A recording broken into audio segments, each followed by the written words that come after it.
और हमारे काम आती है, जैसे गुडविल हो गई, पेटेंट हो गया, कॉपीराइट हो गया, इसके अलावा रूट परमिट है, नो हाउ है, बहुत सारी चीजें हैं, ठीक है, जो हमारे सर काम आती है। ओके, अब इंटेंजिबल असेट का जब कैपिटल गेन हम निकालते हैं तो एक चीज बहुत सोच समझने वाली है, और वो है इसकी कॉस्ट ऑफ एक्विजिशन। वो है इसकी कॉस्ट ऑफ एक्विजिशन। आप मुझे बताइए, आपके पास गुडविल है, आपके पास गुडविल है और आप उस गुडविल को बेचना चाहते हैं, क्या आप बेच सकते हैं? पहले तो ये बताइए, क्या आप गुडविल बेच सकते हैं?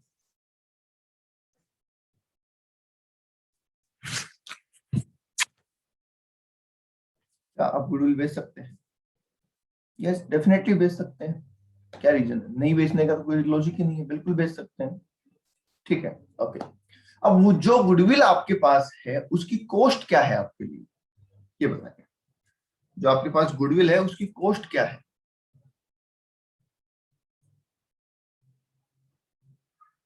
बताइए, आपके पास कितने रुपए में आई वो? कह रहे सर नथिंग। ओके, और कोई? जीरो। और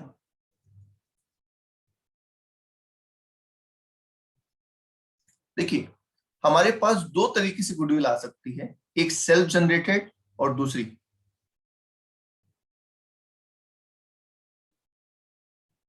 परचेज्ड। भाई जिस तरीके से हम गुडविल बेच रहे हैं, हो सकता है ना हमने भी किसी की गुडविल खरीदी हो, ऐसा भी तो हो सकता है। यस, तो अगर सेल्फ जनरेटेड असेट है तो हमारे लिए कॉस्ट होगी निल, ठीक है। और अगर परचेज्ड गुडविल है तो हमारे लिए कॉस्ट होगी परचेज प्राइस।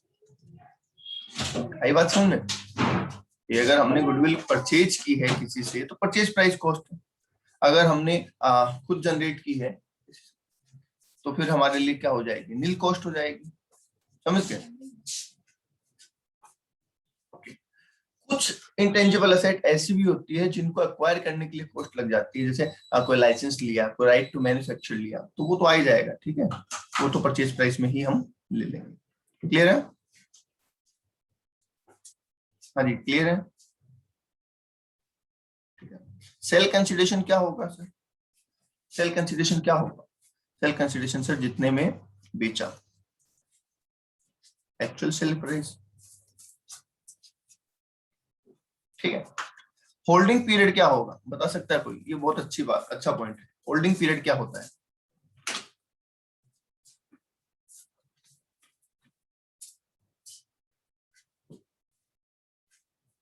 बोलिए।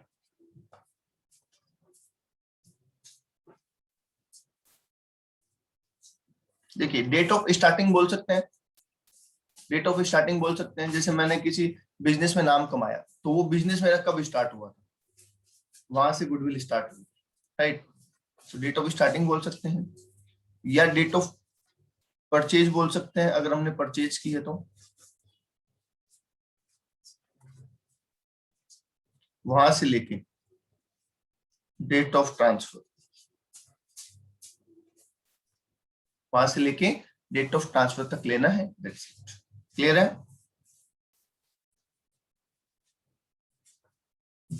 ओके, इसमें एक इंपॉर्टेंट पॉइंट जरूर लिख लें आप, इसमें एक इंपॉर्टेंट पॉइंट जरूर लिख लीजिए।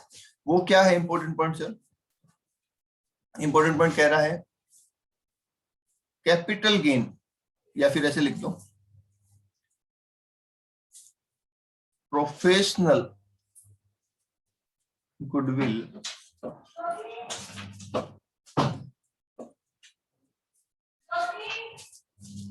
Is exempted. Professional goodwill is exempted. अगर आपकी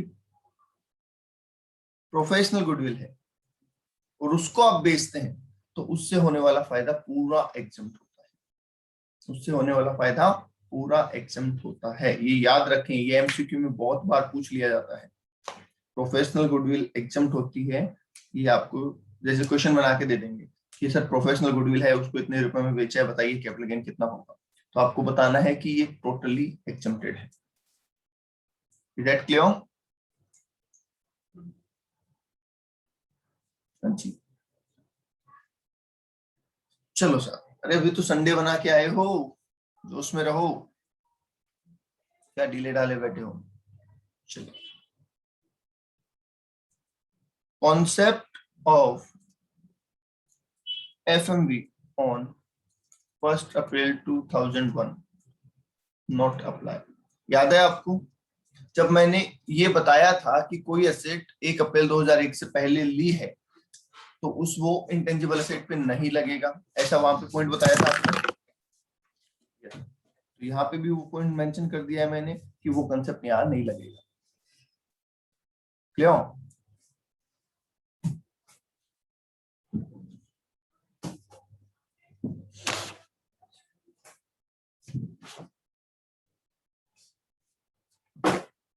नेक्स्ट आ जाइए।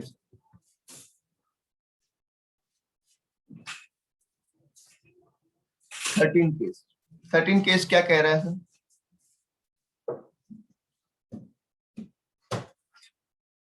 Transfer of securities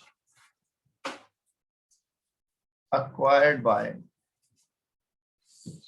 non-resident in foreign currency। बहुत अच्छा पॉइंट है, ठीक है, इंटरेस्टिंग पॉइंट है, ध्यान से समझना है इसको। Transfer of securities acquired bye non resident in foreign currency. Sir ये क्या सिस्टम? देखो ध्यान से सुनना, इसको ध्यान से सुनना और समझना, कोई जल्दी नहीं है अपने को। देखिए एक फॉरेनर ने $100 इन्वेस्ट किए इंडिया में, ठीक है, एक फॉरेनर ने $100 इन्वेस्ट किए इंडिया में,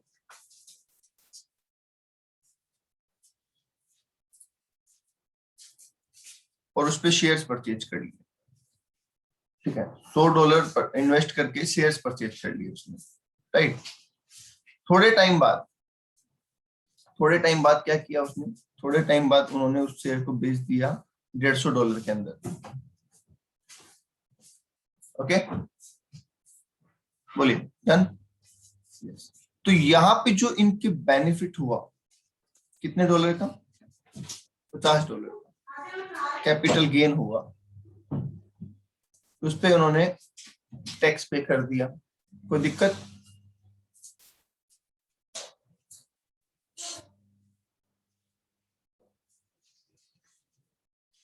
बोलिए, कोई दिक्कत?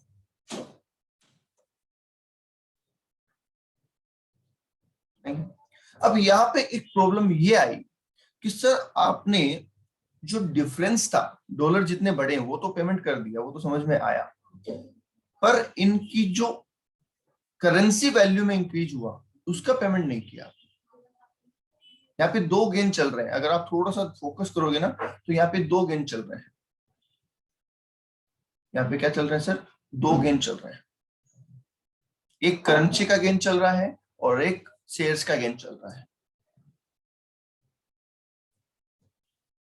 समझ गए?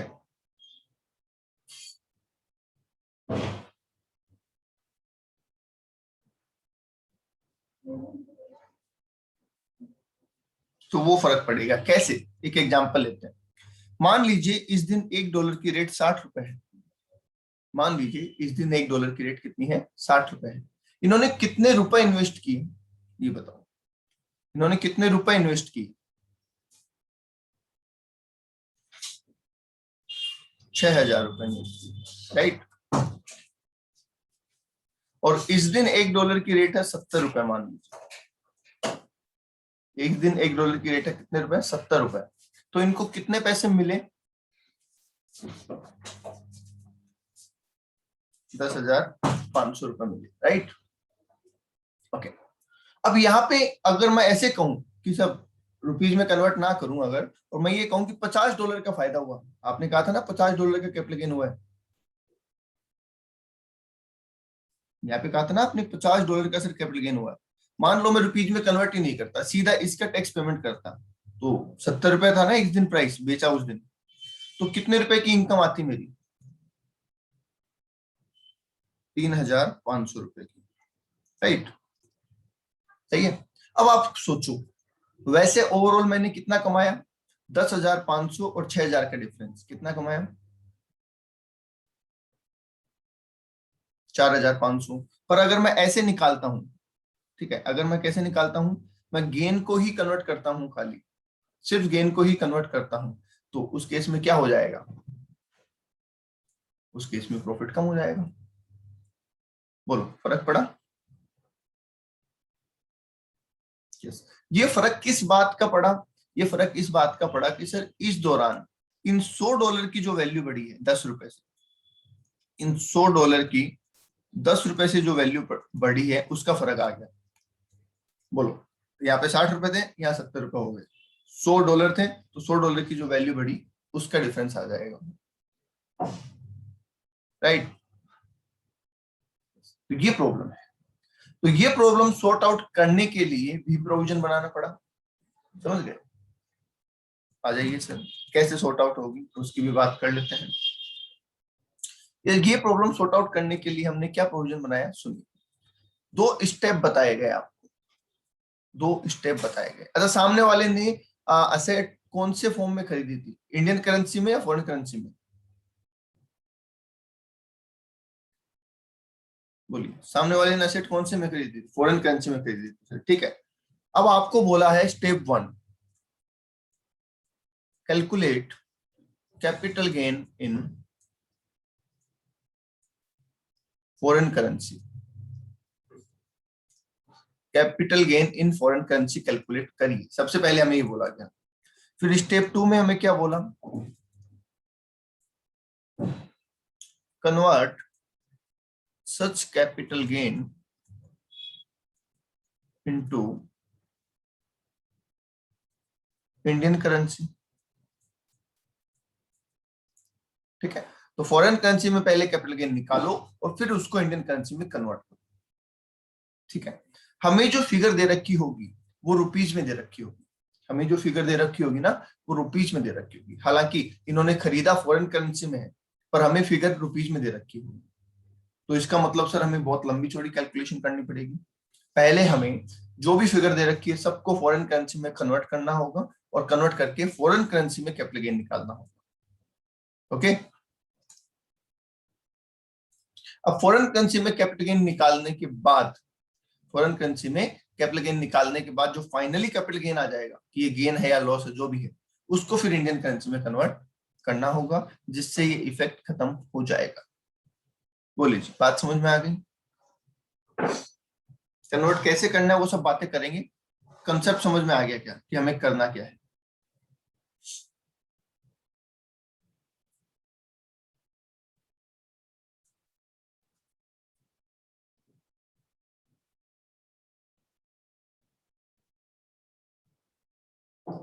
आ गया? चलिए, अब हम चल रहे हैं आगे।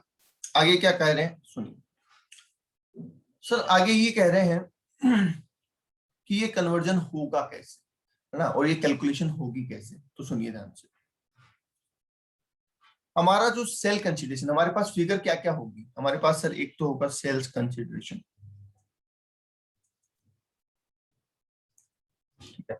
एक हमारे पास होगी कॉस्ट ऑफ एक्विजिशन, ठीक है। और एक हमारे पास होंगे ट्रांसफर के एक्सपेंसेस, एक होंगे ट्रांसफर के एक्सपेंसेस। 3 चीजें ही हमारे पास होगी, ये बात आपको ध्यान रखनी पड़ेगी। कैसे? देखिए, पहला पॉइंट, नो इंडेक्सेशन, इनको इंडेक्सेशन का बेनिफिट नहीं मिलता है, ठीक है। तो इंडेक्स कॉस्ट ऑफ एक्विजिशन का सवाल आ सकता है क्या? अगर प्रोविजन में ये लिख दिया गया कि इनको इंडेक्सेशन का बेनिफिट नहीं देना है क्योंकि ये नॉन रेजिडेंट है, तो बताइए क्या इंडेक्सेशन कॉस्ट निकालनी पड़ सकती है हमें कभी? नहीं। क्या शेयर्स में कभी इंप्रूवमेंट कर सकते हो आप, जिसको बोलते हैं ना कॉस्ट ऑफ इंप्रूवमेंट? क्या शेयर में कोई कॉस्ट ऑफ इंप्रूवमेंट होता है, शेयर और सिक्योरिटीज में?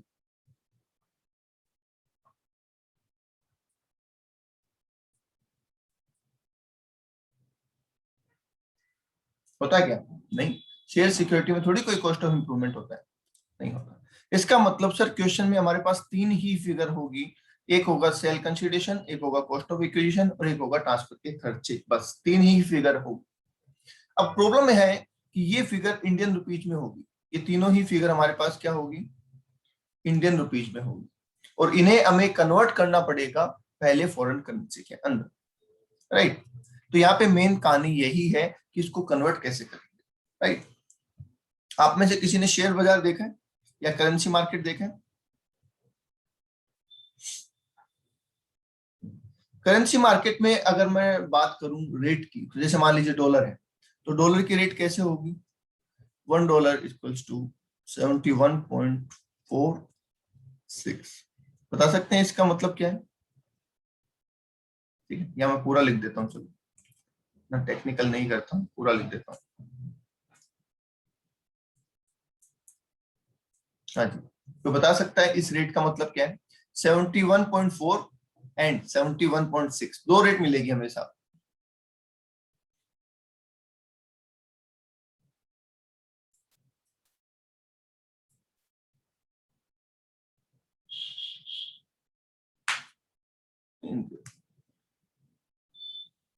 नहीं नहीं नहीं, नहीं। दोनों ही रेट है, ये दोनों ही प्राइस है। देखिए, जब आप मार्केट में जाएंगे, ओपन और क्लोज नहीं, नहीं ओपन क्लोज नहीं है, ओपन क्लोज अलग होती है। देखिए, जब आप मार्केट में जाएंगे, जब आप मार्केट में जाएंगे तो वो आपको, आप पूछेंगे भैया डॉलर का क्या रेट है, वो आपको कहेगा 71.4, 71.6। अब इसका मतलब क्या है ये आपको पता होना चाहिए। इसका मतलब है सर कि अगर आप उसको बेचने जा रहे हैं तो उसकी बाइंग रेट वो आपको बता रहा है 71.4, कि मैं आपका सामान, मैं आपका डॉलर 71.4 में खरीदने को तैयार हूं। ये क्या है? बाइंग रेट है। किसकी? सामने वाले डीलर की बाइंग रेट है। और आप उसको कहते हो मुझे डॉलर चाहिए, तो वो आपको कितने में देगा? 71.6 में देगा। तो इट्स सेलिंग रेट। समझ गए? यही तो मार्जिन होता है डीलर का। डीलर का यही तो फायदा होता है कि जब आप बेचने जाओगे, जैसे सोना है, सोना है, शेयर्स करेंसी का नहीं सुना होगा, सोने का तो सुना है।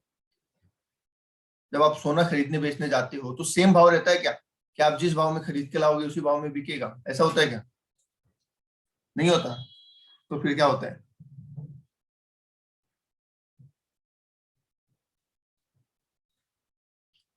बस वही चीज है, सेम चीज है। तो सेम चीज यहाँ है। नहीं नहीं, रेट चेंज होते रहते हैं, वो तो अलग मैटर। रेट चेंज होते रहते हैं, वो तो अलग मैटर है। आप ये मानिए कि ये देखिए ज्वेलर बैठा है ना, सेम टाइम, एकदम टोटली सेम, एग्जैक्ट 12:10 पे इसके पास एक जना गोल्ड खरीदने को बैठा है और एक जना गोल्ड बेचने को बैठा है। बताइए, क्या ये सेम रेट लेगा? क्या ये सेम रेट पे ट्रांजेक्शन करेगा? नहीं, ये खरीदेगा कम पे, बेचेगा ज्यादा पे। समझ गए? तो वैसे ही दो रेट चलती है हर वक्त, हर वक्त दो रेट चलती है, एक बाइंग रेट होती है, एक सेलिंग रेट होती है। हमारी बाइंग नहीं, सामने वाले की बाइंग, डीलर की बाइंग। तो डीलर खरीदेगा हमसे कितने रुपए में? 71.4 में, और हमें अगर चाहिए तो बेचेगा हमें कितने में? 71.6 में। ये 20 पैसे का उसका मार्जिन, ये कम ज्यादा हो सकता है मार्जिन, मैंने एग्जाम्पल लिखा है। क्लियर है?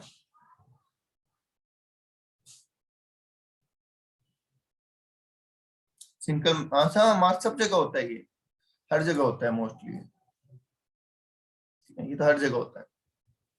ठीक है, पर हर जगह क्या होता है, कोटिंग नहीं होती, यहाँ पे कोट कर देते हैं सीधा सीधा। जैसे शेयर मार्केट में भी ऐसी कोटिंग होती है, आप अगर देखोगे ना, तो शेयर मार्केट में भी बिड आस्क, दो प्राइस चलती है ना, बिड एंड आस्क।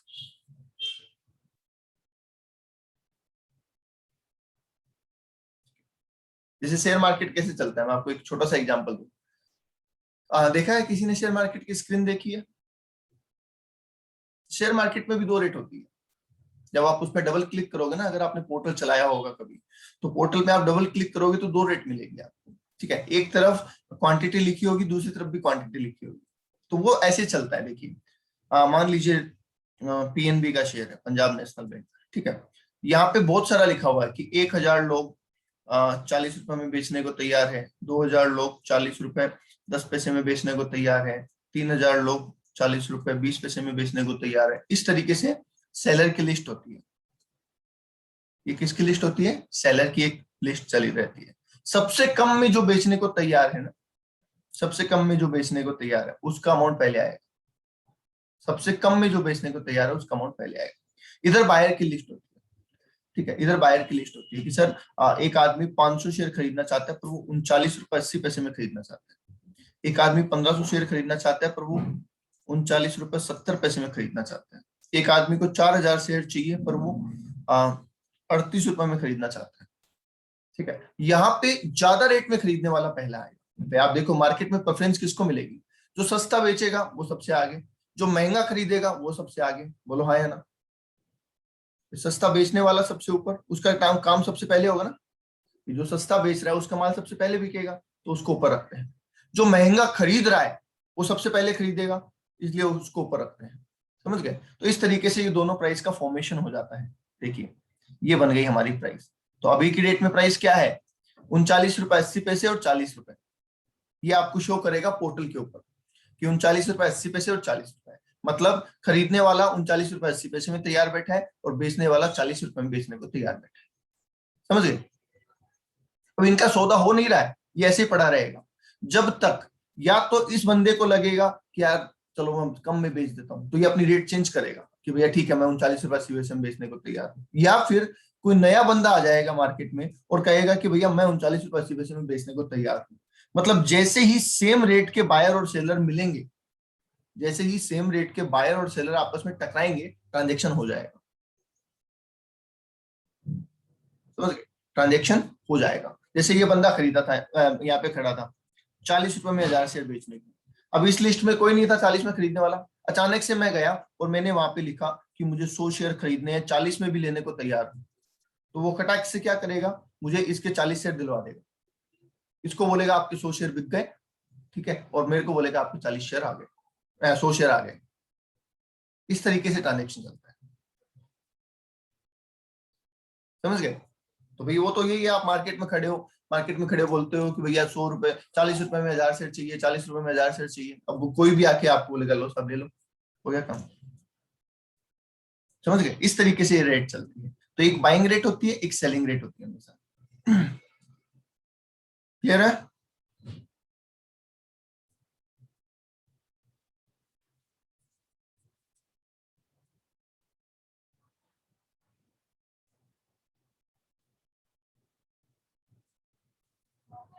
चलिए अब सर इन रेट को बोलते क्या है? इनको बोलते हैं, देखिए TTBR। इसका नाम होता है TTBR। पूरी फॉर्म फुल फॉर्म लिख लेना, telegraphic transfer buying rate. Telegraphic transfer buying rate. और इसको बोलते हैं TTSR, telegraphic transfer selling rate. मतलब है तो बाइंग और सेलिंग ही, बस टेलीग्राफिक ट्रांसफर वर्ड जोड़ दिया गया है और कुछ नहीं है। ठीक है। अच्छा, अगर मुझे एवरेज रेट चाहिए तो मैं क्या करूं? अगर मुझे इनकी एवरेज रेट चाहिए तो मैं क्या करूं भाई?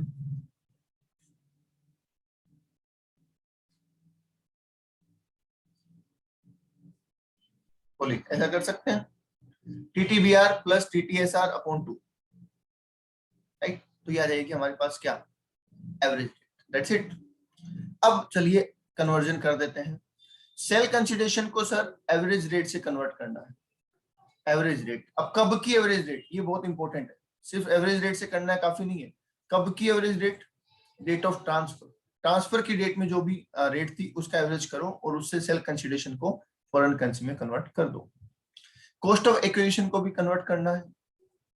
Average rate on date of acquisition से, डेट ऑफ एक्विजिशन से। And last one is transfer expenses, इसे भी कन्वर्ट करना है average rate on date of. अब यहां पे ध्यान से सुनना, डेट ऑफ ट्रांसफर से करना है। ट्रांसफर के खर्चे अलग डेट पे हो सकते हैं, जैसे आपको लिखा होगा ट्रांसफर हुआ 11 जुलाई को और ट्रांसफर के खर्चे हुए 13 जुलाई को, तो भी आपको 11 जुलाई ही लेना है। मतलब जिस दिन ट्रांसफर हुआ उसी दिन से इसको कन्वर्ट करना है। ये यहाँ पे स्पेशल पॉइंट याद है।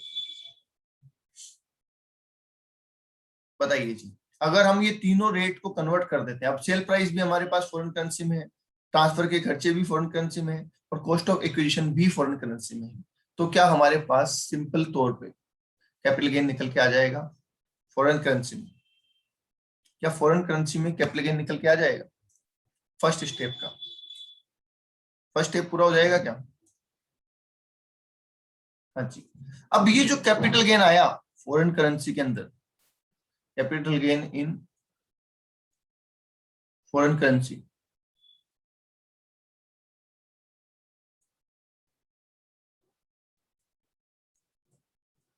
इसको कन्वर्ट कर दीजिए आप TTBR on date of transfer, तो इंडियन करेंसी में कैपिटल गेन आ जाएगा। जो फॉरेन करेंसी में कैपिटल गेन आया इसको कन्वर्ट हमें बाद में किससे करना है, telegraphic transfer buying rate on date of transfer से, तो हमारे पास इंडियन करेंसी में गेन निकल के आ जाएगा। लीजिए ये हो गया कंसेप्ट कंप्लीट। देख लीजिए आराम से, नोट कर लीजिए।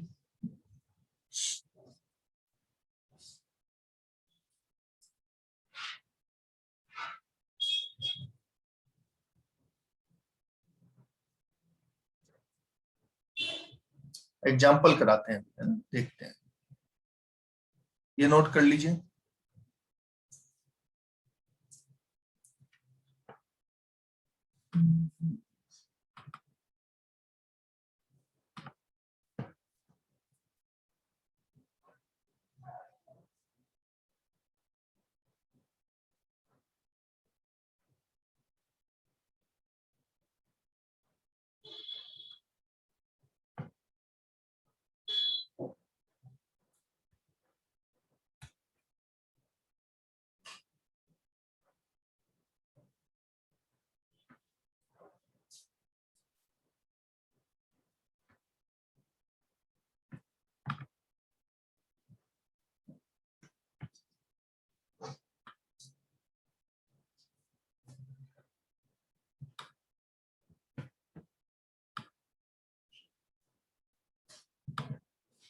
चलिए देखते हैं क्वेश्चन।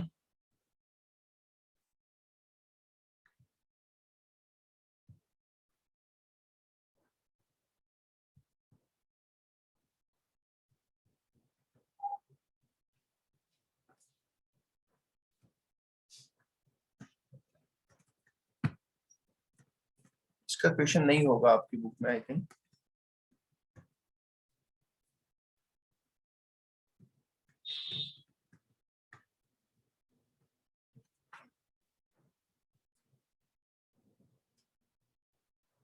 इसका क्वेश्चन बुक में नहीं है, चलो मैं लिख के करवा देता हूँ, कोई नहीं, एक सेकेंड आप।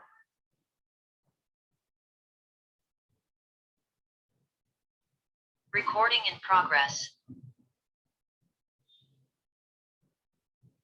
ओके चलिए मैं इसका क्वेश्चन कहीं और से करवा देता हूँ आपको यार, एक मिनट वेट कीजिएगा।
इंटर में फाइनल पढ़ा रहा हूँ आपको।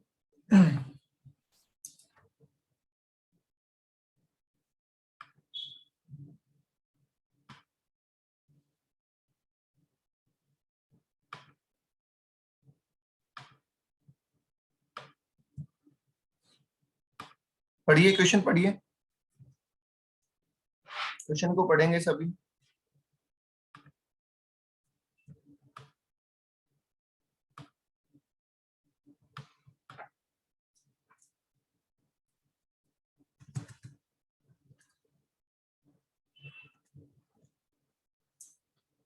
दिख रहा है क्वेश्चन आपको? क्वेश्चन विजिबल है?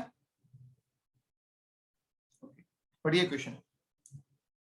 हमें कह रहा है Anthony, a non resident Indian, acquire 1,000 shares in A Limited, in Indian company for ₹20,000। देखो पैसे में हमें दे रखा है, इंडियन रुपीज में दे रखा है।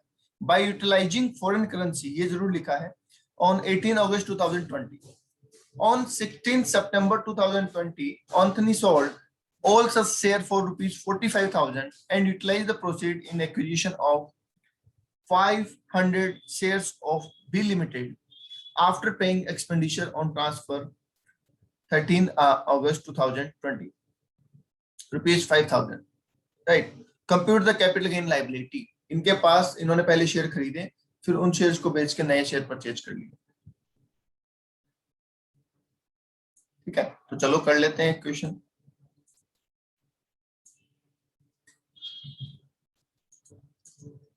ओके, हमें तो क्या निकालना है भैया? सबसे पहला स्टेप 1 है हमारा, स्टेप 1 जो कहता है calculate capital gain in foreign currency, right. ठीक है, तो फॉरेन करेंसी में निकाल देते हैं कैपिटल गेन से। सेल्स कंसिडरेशन कितना है अभी? Sale consideration 45,000, right.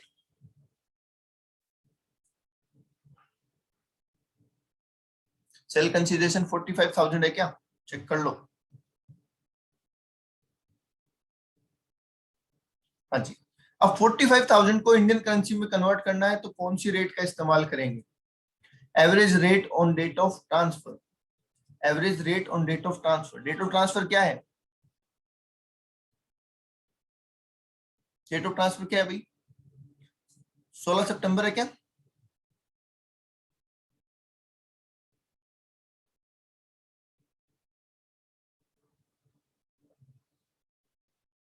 यस, तो 16 सितंबर की एवरेज रेट निकालो, कितनी आएगी? 47। तो बताइए सेल कंसिडरेशन कितना हो गया फॉरेन करेंसी में? फॉरेन करेंसी में सेल कंसिडरेशन कितना हो गया?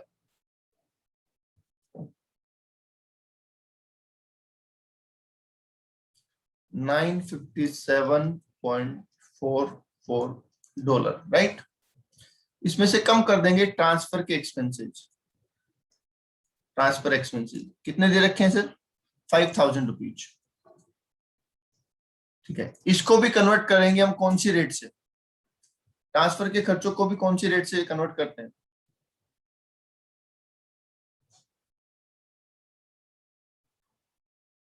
सेम वही रेट से, डेट ऑफ ट्रांसफर 47। हालांकि इसकी डेट अलग है पर हमें उस डेट से मतलब नहीं है, हमें रेट ऑफ ट्रांसफर से ही इसको यूटिलाइज करना है। बताइए।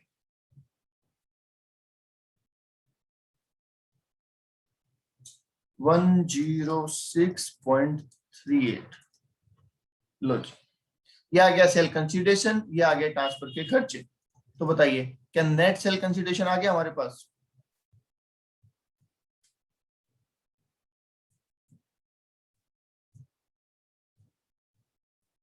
यस, $851.06। अब कम करेंगे क्या? Cost of acquisition. ठीक है, कॉस्ट ऑफ एक्विजिशन कितनी है? 20,000 रुपए। इस 20,000 को कौन सी रेट से कन्वर्ट करेंगे? 18/8/2020 की एवरेज रेट, जो कि डेट ऑफ एक्विजिशन है। 18/8/2020 की रेट बताइए, एवरेज रेट कितनी है? 45.5 बता रहे हैं। तो बताइए कॉस्ट ऑफ एक्विजिशन कितनी आ जाएगी फॉरेन करेंसी में?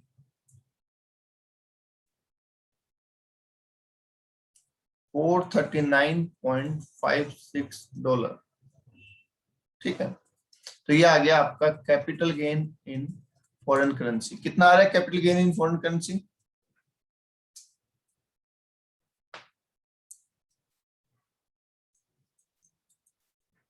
$411.5, 411.5। ठीक है, अब इस फॉरेन कैपिटल गेन को इंडियन करेंसी में कन्वर्ट करना है तो कौन सी रेट का इस्तेमाल करें? TTBR, TTBR on date of transfer, TTBR average नहीं, ध्यान रखना टीटीबीआर काम में लेनी है। टीटीबीआर क्या है बोलिए? 56 रुपीज है क्या? हाँ सॉरी 46 है क्या? Telegraphic transfer buying rate on date of transfer.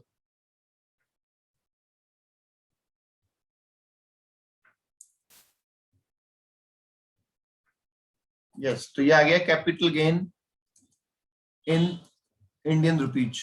कितना आ रहा है? 18,929। लो जी, किस्सा खत्म।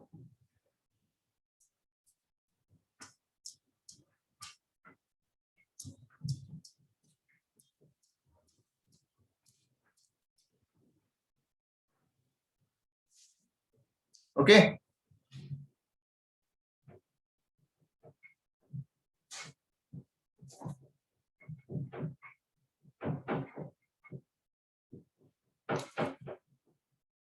बता दीजिए कोई डाउट किसी को?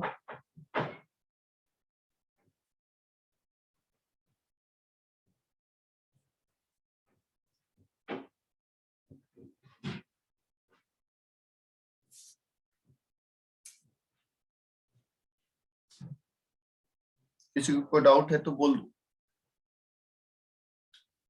आपको कैपिटल गेन के नोट्स भेज दिए थे क्या मैंने?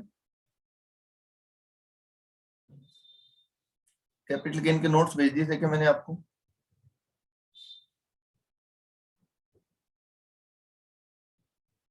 भेज दिए थे, ठीक है। अब देखिए कौन कौन से केस हमने कर लिए। इसको बंद कर दूं, इसका काम हो गया। चलिए यहाँ आ जाइए। हमने कौन कौन से केस कर लिए, कौन से बाकी हैं वो देख लेते हैं, तो उनको भी फिर पूरा करते हैं। सबसे पहला केस है मेरे पास गिफ्ट वाला। कर लिया हमने, डैमेज ऑफसेट कर लिया, ये भी कर लिया।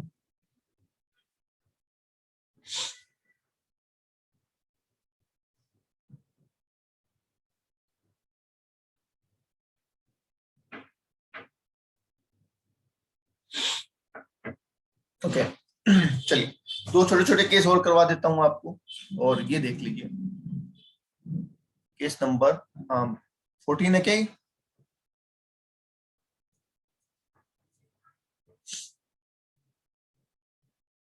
ओके सुनिए। Transfer of shares acquired in amalgamation। Transfer of share acquired in amalgamation. क्या कह रहा है ये सुन लीजिए। देखिए अमलगमेशन को सेक्शन 47 में कवर किया गया है। अमलगमेशन को सेक्शन 47 में कवर किया गया है, इसलिए उसे ट्रांसफर नहीं माना जाता, राइट?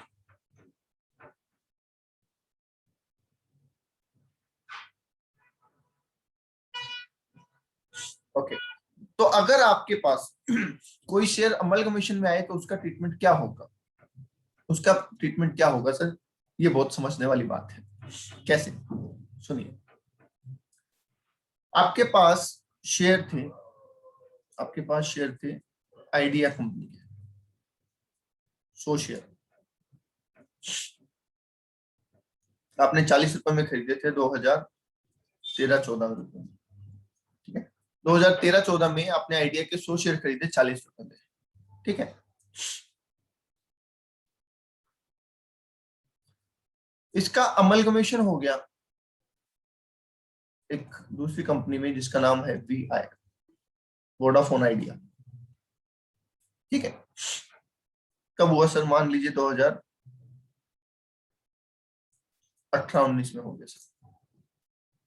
ठीक, आपके पास आइडिया के शेयर रहेंगे या आपके पास से आइडिया के शेयर चले जाएंगे और आपको वोडाफोन के शेयर मिल जाएंगे, बताइए। जाहिर सी बात है, जब ये कंपनी खत्म हो रही है तो इसके शेयर तो आपके पास से चले जाएंगे और इसके बदले में आपको कौन से शेयर मिल जाएंगे, ये वाले शेयर मिल जाएंगे। ठीक है, तो आपको मिल गए 100 शेयर, किसके, वीआई के। क्या इसके लिए कोई पैसा लिया जाएगा आपसे, नहीं, कोई पैसा नहीं लिया जाएगा, क्योंकि आपको उसके बदले में मिला है, अलग से कुछ नहीं। ये 100 भी मिल सकते हैं, ये 500 भी मिल सकते हैं, वो डिपेंड करेगा उनकी वैल्यू कितनी है। कोई जरूरी नहीं है 100 के बदले 100 ही मिले, ठीक है, ये कितने भी मिल सकते हैं। अब सवाल ये आया कि फ्यूचर में जब आप इन शेयर को बेचोगे, आपने इनको बेच दिया 180 ईच, 180 रुपए पर शेयर में बेच दिया, तब क्या होगा। जिस दिन आपके पास से आइडिया के शेयर जाके वोडाफोन आए, क्या आपके कैपिटल गेन लगेगा या नहीं लगेगा, फिर तो ये बताओ। तो ये ट्रांजैक्शन सेक्शन 47 में कवर है, इसलिए नो कैपिटल गेन, यहाँ पे कोई कैपिटल गेन नहीं लगेगी। ठीक है, जब हम इन शेयर को बेचेंगे तब कैपिटल गेन लगेगा, टैक्सेबिलिटी होगी। अब टैक्सेबिलिटी होगी तो यहां पे आपका सेल कंसिडरेशन क्या होगा, बताइए। सेल कंसिडरेशन क्या होगा,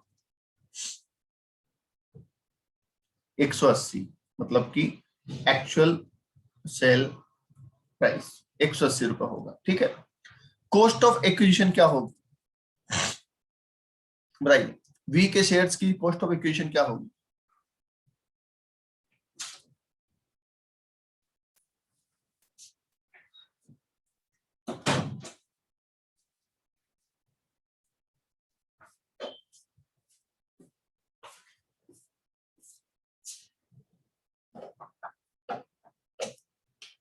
कॉस्ट ऑफ एक्विजिशन पूछा है, ये थोड़ी पूछा है सर। 40 रुपए होगी, क्योंकि हमें तो इसके बदले में मिला है ना भाई, हमें तो इसके बदले में मिला है, इस पॉइंट को तो इनकम टैक्स कंसीडर ही नहीं करना ना, तो हमारे लिए 40 रुपए कॉस्ट होगी, जितने में पुराने शेयर परचेज की थी। तो cost of shares in amalgamating company जितनी थी वही नई कंपनी के शेयर की कॉस्ट बन जाएगी। क्लियर है,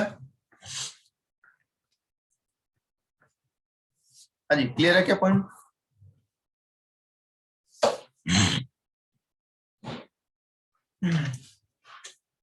ठीक है, होल्डिंग पीरियड कहां से कहां तक होगा, होल्डिंग पीरियड कहां से कहां तक होगा, बोलिए। ये बेचा 20-21 में है, 13-14 से या 18-19 से, 13-14 से 20-21 या 18-19 से 20-21,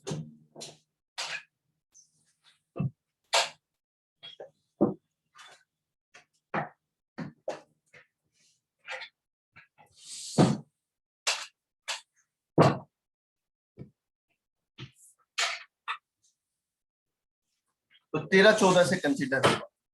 कहां से होगा, 13-14 से 20-21 तक होल्डिंग पीरियड रहेगा हमारा। ठीक है, क्योंकि हमारा पैसा यहाँ इन्वेस्ट हो गया था, तो यहां से कैलकुलेशन स्टार्ट होगी। पहले हमारे पास शेयर, हम तो ये मान रहे हैं सर, पहले पास हमारे पास जो शेयर थे उसका नाम आइडिया था, अब उन्हीं शेयर का नाम बदल के वोडाफोन आइडिया कर दिया गया, हमें उससे कोई मतलब ही नहीं। ठीक है, बस यहाँ पे एक चीज ध्यान रखना, जो इंडेक्सेशन है वो कहां से होगा, वो यहां से होगा, इंडेक्सेशन अलॉटमेंट ऑफ शेयर से होगा। इंडेक्सेशन कहां से होगा, अलॉटमेंट ऑफ शेयर से, क्योंकि जब आपको देखो यहाँ पे जब शेयर दिए गए होंगे ना, तो क्या यहाँ की मार्केट वैल्यू निकाल के दिए गए होंगे, जब आपको यहाँ शेयर दिए गए होंगे तो यहाँ की मार्केट वैल्यू निकाल के दिए होंगे ना, तो यहाँ तक की मार्केट वैल्यू तो उन्होंने कंसिडर कर ली होगी।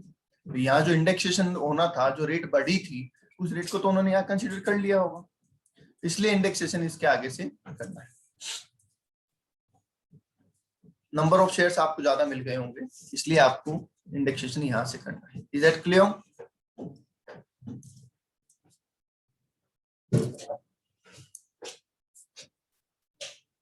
बोल दो भाई, यहाँ पे किसी को कोई डाउट है यहाँ तक तो बोल।